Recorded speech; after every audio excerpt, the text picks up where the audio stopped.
सभी साथियों को नव बुधाई। मित्रों, आज हम चर्चा करेंगे तथागत गौतम बुद्ध के सिद्धांतों पर। धम्म को यदि हम समझना चाहते हैं तो हमें जानना जरूरी है कि धम्म किसे कहते हैं और असली धम्म की क्या पहचान है। तथागत गौतम बुद्ध ने बताया था कि ऐसा काम जिससे दूसरों का नुकसान हो, दूसरों की सुख शांति भंग हो, वह पाप और अकुशल कर्म है। और ऐसा कोई काम जिससे दूसरों का भला हो और सुख शांति को बढ़ावा मिले, पुण्य व कुशल कर्म है। इसी को धम्म कहा गया है। हम आपके समक्ष आज बाबा साहब के जो पुस्तक हैं वांग्मय, जिसे केंद्र सरकार के द्वारा प्रसारित किया जाता है, इसका भाग नंबर 7 है, जिसे सामाजिक न्याय व अधिकारिता मंत्रालय नई दिल्ली के द्वारा जारी किया जाता है, छपाया जाता है। और इसी पुस्तक के पेज नंबर 332 पर बुद्ध के सिद्धांतों का वर्णन किया गया है। ये बाबा साहब के लाइब्रेरी से प्राप्त जो साहित्य था उस पर आधारित है। उसको केंद्र सरकार के द्वारा छपवाया गया और उसी को हम पढ़ने का प्रयास करेंगे, समझने का प्रयास करेंगे कि बौद्ध धर्म है क्या वास्तव में। ये कोई पूजा पाठ का धर्म नहीं है जिसमें कोई आडंबर हो, किसी प्रकार के रीति रिवाज हो, परंपराएं हो, ऐसा नहीं। ये एक शुद्ध मानव कल्याण का धर्म है जिसमें मानव को समान माना गया है। किसी प्रकार का कोई भेदभाव यहाँ पर नहीं किया जाता है। एक जीवन जीने की कला है, ये एक धर्म है। लेकिन कुछ लोग इसे धर्म का मानते हैं जो कि उचित नहीं है। पुराने ज़माने में प्रकृति को ही ईश्वर माना गया था और इसी आधार पर प्रकृति के वो नियम जो कभी नहीं बदलते हैं उसी को धम्म कहते हैं, उसी को सनातन कहते हैं। जैसे हवाओं के चलने से ठंडक आती है, बारिश के होने से सर्दी होती है, ठंडक आती है, और सूरज के निकलने से तपिश होती है, आग के जलने से लोगों को जलाया जाता है। ये है प्रकृति के सत्य, जो दुनिया के किसी भी कोने में आप देखेंगे तो एक ही जैसे परिणाम आएंगे। ये कभी नहीं बदले आदि और न अंत में, न इनके भविष्य में बदलने की संभावना है। तो ऐसे गूढ़ रहस्य, गूढ़ सिद्धांत जो कभी नहीं बदलते हैं, उसी को सनातन कहा जाता है। सनातन का मतलब है सदियों सदियों से चले आने जाने वाले नियम, चलने वाले नियम। तो आज हम बात कर रहे हैं बुद्ध के सिद्धांतों पे। बुद्ध का नाम सामान्यतः अहिंसा के सिद्धांत के साथ जोड़ा जाता है। ये यदि आप कन्फर्म करना चाहें तो बाबा साहब के वॉल्यूम नंबर 7 के अंदर 332 नंबर पेज पर आप देख सकते हैं। बुद्ध का नाम सामान्यतः अहिंसा के सिद्धांत के साथ जोड़ा जाता है। अहिंसा को ही उनकी शिक्षाओं, उपदेशों का समस्त सार माना जाता है।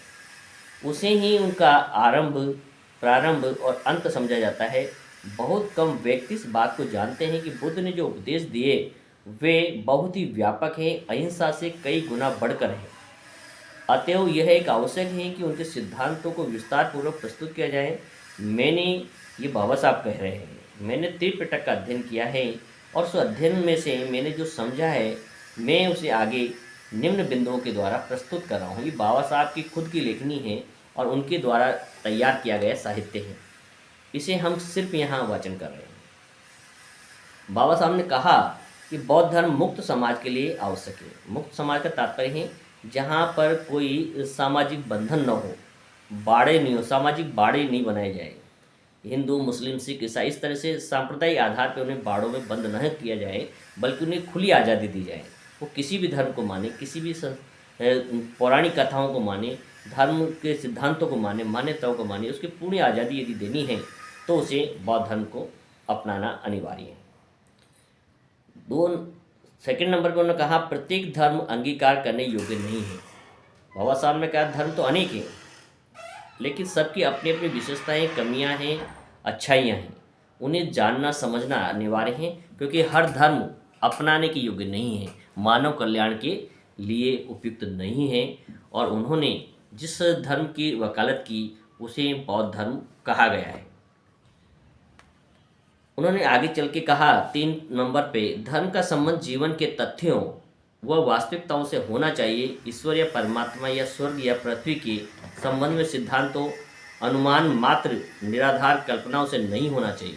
उन्होंने कहा धर्म वह है जो वास्तविकता पे, सत्य पे आधारित हो। केवल कल्पनाओं के आधार पर स्वर्ग नरक का भय दिखाकर उसे स्थापित नहीं किया जाना चाहिए। आगे उन्होंने कहा 4 नंबर पे, ईश्वर को धर्म का केंद्र बनाना अनुचित है। केवल ईश्वर का डर दिखाकर यदि आप अब धर्म का पालन करवाना चाहते हैं तो ये उचित नहीं है। धर्म का पालन व्यक्ति स्वेच्छा से करता है, अपनी इच्छा से करता है, अपनी सहमति के द्वारा करता है, वही वास्तविक धर्म है। आगे उन्होंने कहा आत्मा की मुक्ति या मोक्ष को धर्म का केंद्र अनुचित है। उसके बाद उन्होंने कहा 6 नंबर पे, पशु बलि को धर्म का केंद्र बनाना अनुचित है। जितनी भी पशु हत्या की जाती हैं या पशु बलि दी जाती है, किसी भी धर्म में हो, वो उन्हें उस चीज़ को, उन्होंने पशु बलि को अनुचित बताया। चाहे किसी प्रकार की कुर्बानी हो, आपकी बलि हो, यदि पशु को मार के, किसी जीव की हत्या करके यदि ईश्वर प्रसन्न होता है तो ये कदापि उचित नहीं है। बाबा साहब का व्यक्तिगत रूप से सब मानना था। उन्होंने 7 नंबर पे कहा वास्तविक धर्म का वास मनुष्य के हृदय में होता है, शास्त्रों में नहीं। बाबा साहब ने कहा कि शास्त्र समय के अनुसार बदल जाते हैं, लेकिन जो धर्म शास्त्रों के आधार पर चलता है वो धर्म अपने आप में कभी परिवर्तन नहीं करता है, जबकि समय के अनुसार परिवर्तन होना अनिवार्य है। तो उन्होंने कहा कोई भी धर्म को यदि आप शास्त्रों तक सीमित कर देंगे ये उचित नहीं है। 8 नंबर पर उन्होंने बताया कि धर्म के केंद्र में मनुष्य, उसकी नैतिकता होनी चाहिए।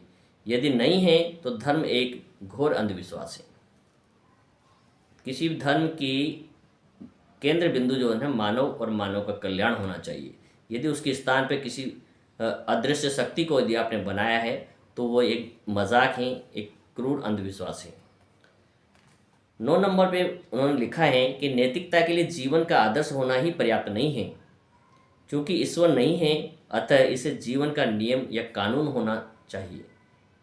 केवल मान लेने मात्र से ये नहीं माना जाएगा, ये सही नहीं सिद्ध होगा कि धर्म क्या है। नैतिकता तो हो, लेकिन व्यक्ति के आचरण में भी दिखाई देनी चाहिए। 10 नंबर पर उन्होंने बताया धर्म का कार्य विश्व का पुनर्निर्माण करना तथा उसे प्रसन्न रखना है, उसकी उत्पत्ति या उसके अंत की व्याख्या करना नहीं है।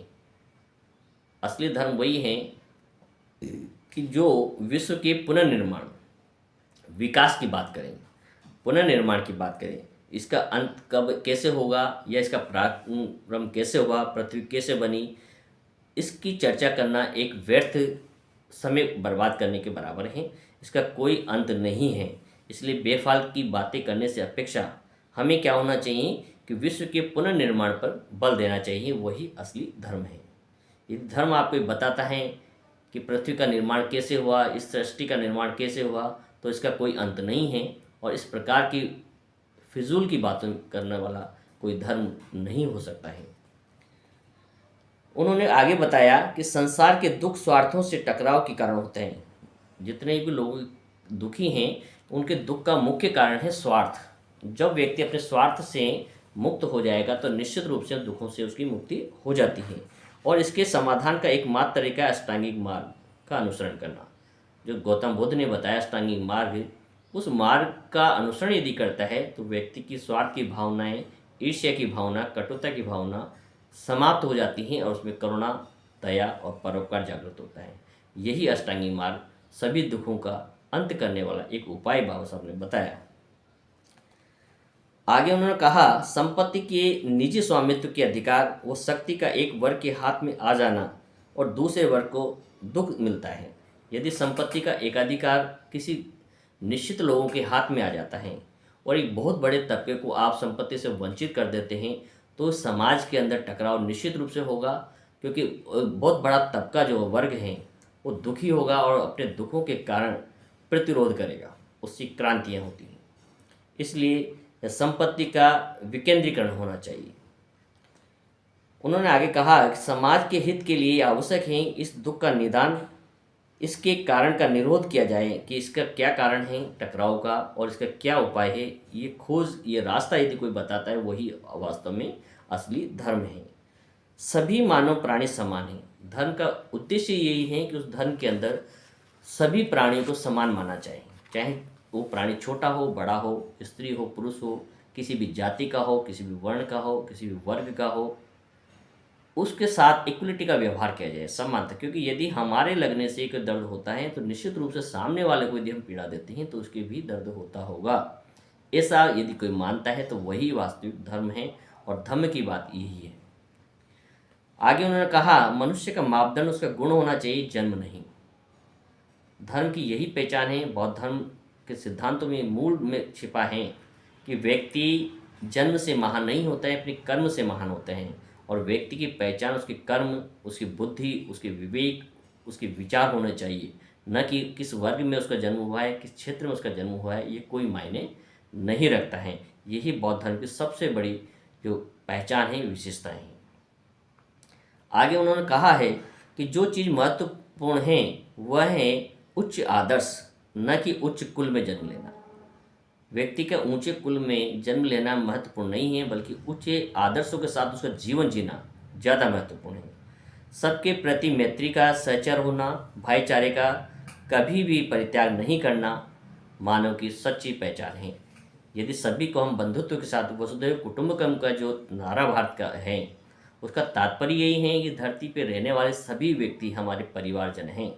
इसमें न कोई दूसरे अन्य धर्म का है, न कोई पराया है। हमें सबके साथ इक्वलिटी का व्यवहार करना होगा। गौतम बुद्ध ने आगे कहा है कि प्रत्येक व्यक्ति को विद्या प्राप्त करने का अधिकार होना चाहिए। मनुष्य को जीवित रहने के लिए ज्ञान विद्या की उतनी ही आवश्यकता है जितनी कि भोजन की। मनुष्य के लिए विकास के लिए जितना भोजन उसकी उम्र को बढ़ाने के लिए, उसके शरीर को स्वस्थ रखने के लिए आवश्यक है, उससे भी ज़्यादा गुना विद्या रूपी शिक्षा जो दवा है, वो उसके मानसिक संतुलन को बनाए रखने की, उसके मानसिक विकास के लिए अनिवार्य हैं। तो शिक्षा से किसी भी व्यक्ति को वंचित नहीं करना चाहिए, वही धर्म है। और यही कारण है कि बौद्ध धर्म में प्रारंभ से ही महिलाओं को, पुरुषों को समान रूप से शिक्षा का अधिकार देने की वकालत की गई है। सबको, गृहस्थों को हो या सन्यासी हो, सबको समान रूप से शिक्षा का अधिकार बौद्ध धर्म में शुरू से देने की प्रबल इच्छा है या समर्थन किया गया है, और देने पर बल दिया गया है। अच्छा आचरण और विहीन ज्ञान खतरनाक होता है। यदि आपके पास अच्छा आचरण हो लेकिन ज्ञान नहीं हो तो आपका उसका कोई महत्व नहीं है। इसीलिए आगे तथागत गौतम बुद्ध ने समझाते हुए कहा है कि कोई भी चीज़ ब्रह्मातीत या अचूक नहीं होती हैं, कोई भी चीज़ सर्वदा बाध्यकारी नहीं होती हैं। प्रत्येक वस्तु छानबीन और परीक्षा के अध्ययनधीन होनी चाहिए। मतलब ऐसा कोई सिद्धांत नहीं है जिसका परीक्षण न किया जाए, जिसकी परीक्षा न ली जाए। ऐसा कोई ज्ञान नहीं है जिसका लोग परख ना सकें। तो इसीलिए तथागत गौतम बुद्ध ने कहा है, अपदीपक हो। उन्होंने कहा कि मेरी किसी भी बात को आंख मीच कर इसलिए मत मानना कि मैंने वो कही है, या मेरे द्वारा कही गई बात किसी शास्त्र में, त्रिपिटक में लिखी हुई है। उस ज्ञान को अपने जीवन में, अनुभव में स्वीकार करना, परखना, उसके बाद यदि अच्छी लगे तो अपनाना, अन्यथा उसे छोड़ देना।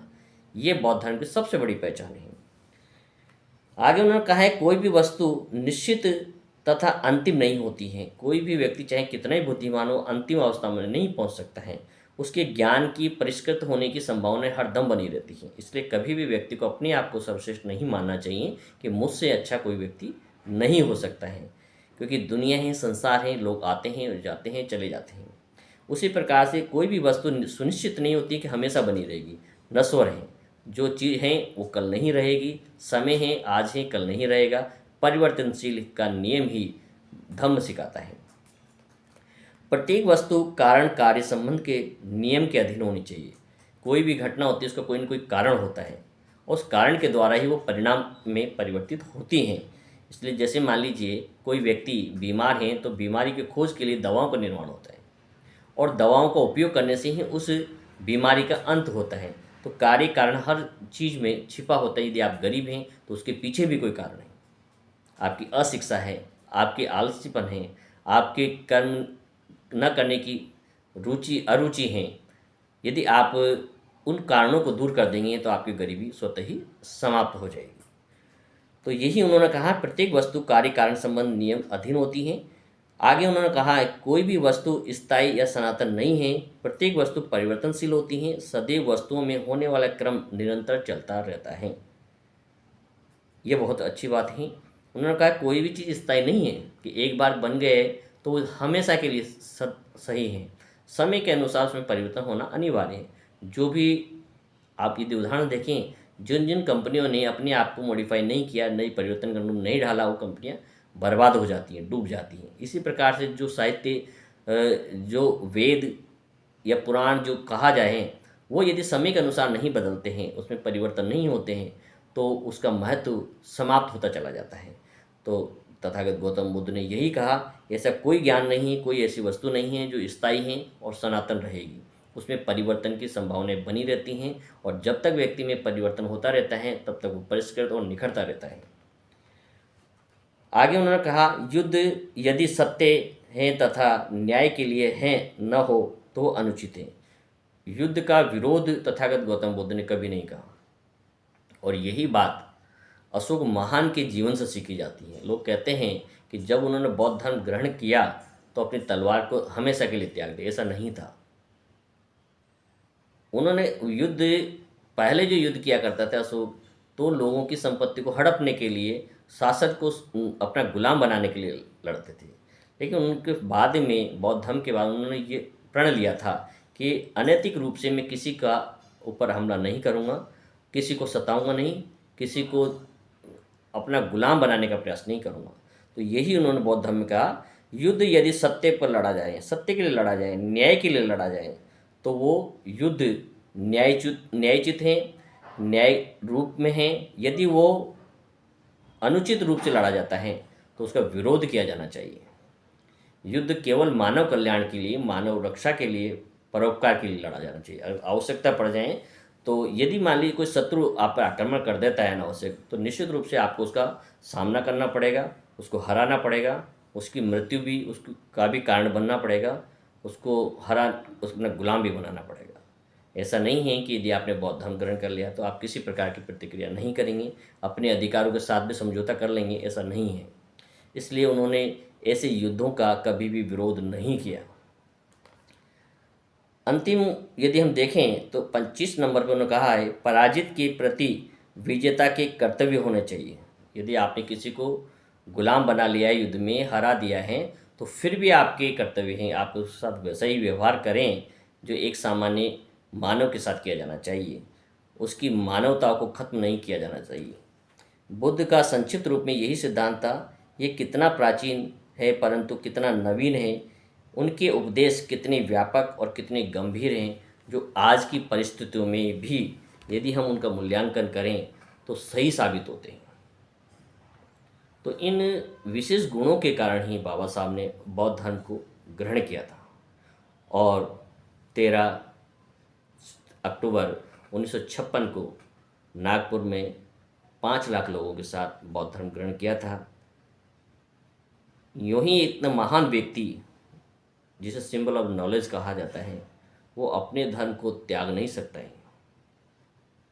लेकिन जब उत्पीड़न की इंतहा हो गई, तब उन्होंने 20 वर्ष तक, 1935 से लेकर 55 तक विश्व के अनेक धर्मों का अध्ययन किया था, और उन सब में सर्वश्रेष्ठ जो ग्रहण करने योग्य जो धर्म उन्होंने पाया, वो तब बौद्ध धर्म।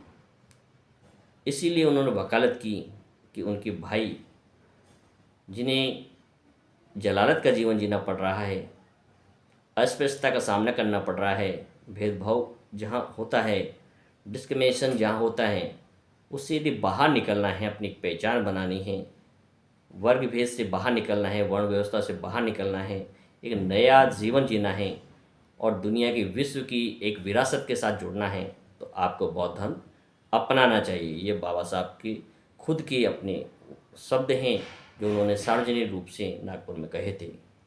ये थी बौद्ध धर्म के अंदर छोटी सी हमारी जानकारी। आपको कैसी लगी? यदि आपको अच्छी लगी तो आप कमेंट बॉक्स में लिखकर हमें अवश्य बताएं, और हमारे वीडियो को अपने मित्रों तक आगे से और फैलाएं, पहुंचाएं, सब्सक्राइब करें। हमारा चैनल है इस्माइल बुद्धा।